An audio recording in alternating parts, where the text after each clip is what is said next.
যদি আপনি শেয়ার মার্কেটের দুনিয়াতে নতুন হয়ে থাকেন, সবেমাত্র শেয়ার মার্কেটে ট্রেডিং করা শুরু করেছেন বা শেয়ার মার্কেটে ইনভেস্ট করা স্টার্ট করেছেন, তাহলে একটা জিনিস আপনাকে নিশ্চয়ই কনফিউজ করেছে, আর সেটি হলো এটি ক্যান্ডেলস্টিক।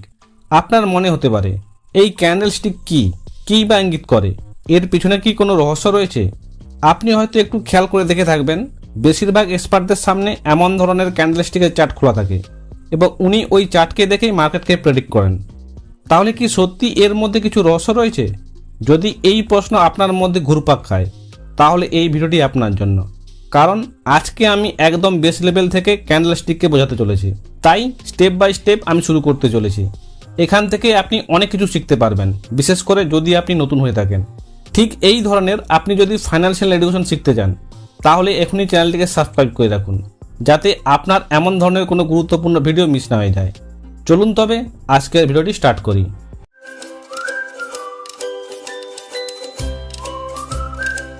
এখানে আপনাদের সামনে একটি ক্যান্ডেলস্টিক চার্ট দেখতে পাচ্ছেন। এর মধ্যে কোথাও রেড ক্যান্ডেল দেখতে পাচ্ছেন, কোথাও গ্রিন ক্যান্ডেল দেখতে পাচ্ছেন। এগুলিকে এমন কেন দেখাচ্ছে, এগুলিকে আমি বিস্তারিতভাবে বলবো। কিন্তু এটা বোঝানোর আগে আপনি যদি ক্যান্ডেলস্টিকের পরিবর্তে লাইন চার্ট দেখেন, তাহলে এখানে আপনি এর তো ট্রেন্ড বুঝতে পারবেন যে মার্কেট কেমন রিয়াক্ট করছে, কিন্তু এখান থেকে আপনি অনেক কিছুই বুঝতে পারবেন না। যেমন কি এখানে আমি নিফটি 50 চার্ট খুলে রেখেছি, আর এখানে আমি টাইম ফ্রেম নিয়েছি একদিনের। এখন যদি আমরা এই লাইনের পিকে যাই, এক্সাম্পল হিসাবে এটি একটি পিক, এটি 18 অক্টোবর 2021-এর পিক। এখানে নিফটি 50 ছিল 18,476। আর একটি পিক নিয়ে নিচ্ছি, এটি হলো 18 জানুয়ারি 2022-এর পিক। এই পিকেতে দেখাচ্ছে 18 জানুয়ারি 2022-এ নিফটি 50 ছিল 18,321। এখন এই যে দুটি পয়েন্ট দেখালাম, এটি তো ওই দিনের ক্লোজ প্রাইস, অর্থাৎ ওই পয়েন্টে মার্কেট বন্ধ হয়েছে, এটা তো পরিষ্কার।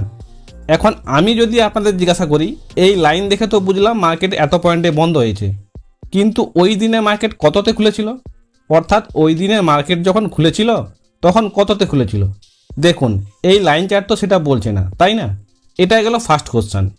এইবার এই লাইন চার্ট দেখে যদি জিজ্ঞাসা করা হয় ওই দিনের হাই কত ছিল, অর্থাৎ ওই দিন নিফটি 50 উপরের দিকে কতটা গিয়েছিল, দেখুন এই লাইন চার্ট তো এটাও দেখাচ্ছে না, তাই না? এটা গেল সেকেন্ড কোশ্চেন। আবার এই চার্টেই যদি জিজ্ঞাসা করা হয় ওই দিনের লো কত ছিল, অর্থাৎ ওই দিন নিফটি 50 কতটা নিচের দিকে গিয়েছিল, সেটাও তো এই লাইন দেখাচ্ছে না, তাই তো? উদাহরণ হিসাবে এখানে যে আমরা দুটো পিক নিয়েছিলাম, সেখান থেকে তো এই তিনটি জিনিসকে বুঝতে পারছিলেন না। এখন আপনি ইমিডিয়েটলি বুঝতে পারবেন যদি আমরা এই চার্টকে পাল্টে ক্যান্ডেলস্টিক চার্টে ওপেন করে দেই।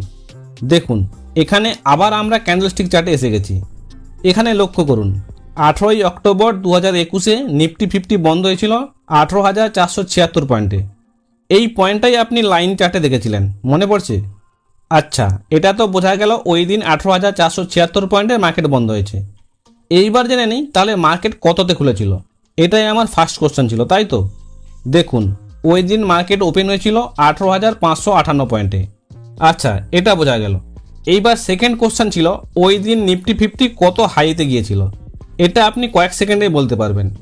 আপনি ক্যান্ডেলস্টিকের যে আপার শ্যাডো তৈরি হয়েছে তার টপে চলে যান, 18,552, এটাই ছিল ওই দিনের হাই পয়েন্ট।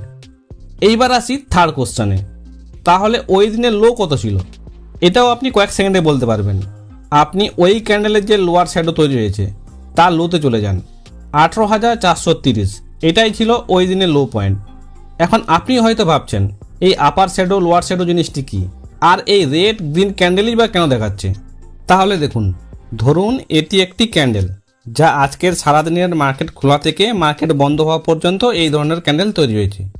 এখন এই ক্যান্ডেলের এটিকে বলা হয় বডি, আর এখান থেকে উপরের দিকে যে সরু অংশ বেরিয়েছে এটাকে বলা হয় আপার শ্যাডো, এবং এখান থেকে নিচের দিকে যে সরু অংশ মতো বেরিয়েছে এটিকে বলা হয় লোয়ার শ্যাডো।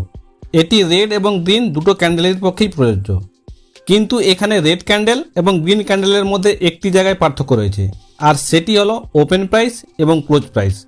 এখানে ভালো করে বুঝুন, এটি একটি গ্রিন ক্যান্ডেল, এটি এর বডি, এটি হলো আপার শ্যাডো, আর এটি হলো লোয়ার শ্যাডো। এটা তো ক্লিয়ার? ওকে। এইবার এই ক্যান্ডেলের যেটি লোয়ার শ্যাডো তৈরি হয়েছে তার এন্ডিং পয়েন্ট হলো ওই দিনের সবথেকে লোয়ার প্রাইস, এবং আপার শ্যাডোর যে এন্ডিং পয়েন্ট তৈরি হয়েছে সেটি হলো ওই দিনের হাই প্রাইস। এটা তো বুঝতে পেরেছেন। এইবার গ্রিন ক্যান্ডেলের যে বডি, তার এই পোর্শনটি হলো ওই দিনের ওপেনিং প্রাইস, আর বডির এই পোর্শনটি হলো ক্লোজ প্রাইস। অর্থাৎ গ্রিন ক্যান্ডেলের বডির নিচে থাকে ওপেনিং প্রাইস আর বডির উপরে থাকে ক্লোজিং প্রাইস। কিন্তু রেড ক্যান্ডেলের ক্ষেত্রে বডির উপরের অংশটি হয় ওপেনিং প্রাইস এবং বডির নিচের অংশটি হয় ক্লোজ প্রাইস। অর্থাৎ গ্রিন ক্যান্ডেলের উল্টো। যেটা গ্রিন ক্যান্ডেল সেটাকে ব্লুইশ ক্যান্ডেলও বলা হয়ে থাকে, অর্থাৎ মার্কেট উপরের দিকে গেছে। এবং যেটি রেড ক্যান্ডেল সেটাকে বিয়ারিশ ক্যান্ডেলও বলা হয়ে থাকে, অর্থাৎ মার্কেট নিচের দিকে গেছে। তো এটাই হলো ক্যান্ডেল স্টিকের সম্বন্ধে বেসিক ডিটেলস। কিন্তু এখানে যে বিভিন্ন ধরনের প্যাটার্নস তৈরি হয় সেটার সম্বন্ধে পরবর্তী ভিডিওতে ডিসকাস করব। তো আজ আপনারা এই ক্যান্ডেল স্টিকের মাধ্যমে 4টি জিনিস জানতে পারলেন। প্রাইস কোথায় ওপেন হয়েছিল, ক্লোজ কোথায় হয়েছিল, দিনের হাই প্রাইস কোনটা ছিল এবং দিনের লোয়েস্ট প্রাইস কোনটা ছিল। আর এটাও জানলেন রেড এবং গ্রিন ক্যান্ডেলের মধ্যে যে বেসিক ডিফারেন্স থাকে ওপেনিং এবং ক্লোজিং প্রাইসকে নিয়ে, সেটাও আপনি জানতে পারলেন। এইবার চার্টের মধ্যে আরেকটি জিনিস লক্ষ্য করবেন, বড় ধরনের গ্রিন ক্যান্ডেল এবং বড় ধরনের রেড ক্যান্ডেল।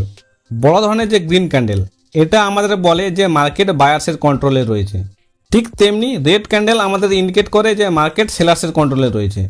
এখানে আমি এই প্যাটার্ন নিফটি 50-র উপর কথা বলছি, অর্থাৎ নিফটি 50-র মধ্যে 50টি কোম্পানি রয়েছে। এখন এর মধ্যে যখন বায়ার্স লাগাতার কিনতে থাকে তখন এই ধরনের বড় গ্রিন ক্যান্ডেল তৈরি হয়। আবার ঠিক উল্টোটা, যখন নিফটি 50-র মধ্যে সেলার্স লাগাতার সেল করতে থাকেন তখন এই ধরনের বড় রেড ক্যান্ডেল তৈরি হয়। এখন স্টক উপরের দিকে যাবে না নিচের দিকে যাবে এটা তো ডিমান্ড এবং সাপ্লাইয়ের উপর ডিপেন্ড করে। এখন এখানে আপনি বিভিন্ন ধরনের টাইম ফ্রেম পেয়ে যাবেন। এই টাইম ফ্রেমও অনেকটাই ম্যাটার করে যে আপনি কোন টাইম ফ্রেমে দেখছেন। যদি আপনি লং টার্মের জন্য ইনভেস্টমেন্ট করছেন তাহলে আপনি ডেলি টাইম ফ্রেম, উইকলি বা মান্থলি টাইম ফ্রেমও দেখতে পারেন।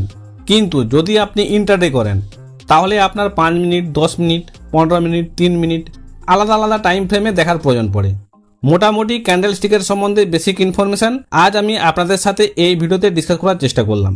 পরবর্তী ভিডিওতে এই ক্যান্ডেলের যে বিভিন্ন ধরনের প্যাটার্ন হয়ে থাকে তাকে নিয়ে ডিসকাস করব। যদি আপনি এই ক্যান্ডেল স্টিককে ধাতস্থ করতে পারেন তাহলে শেয়ার মার্কেটে যে লস হয়ে থাকে সেটার হাত থেকে বাঁচতে পারবেন। আই হোপ আজকের ভিডিওটি আপনাদের ভালো লেগেছে। যদি ভিডিওটি ভালো লেগে থাকে তাহলে একটা লাইক দিন, আর এই ধরনের ইনফরমেটিভ ভিডিও পেতে চ্যানেলটিকে সাবস্ক্রাইব করে রাখুন। আজ তবে এই পর্যন্তই, আপনাদের সাথে দেখা হচ্ছে নেক্সট ভিডিওতে। ভিডিওটি সম্পূর্ণ দেখার জন্য ধন্যবাদ।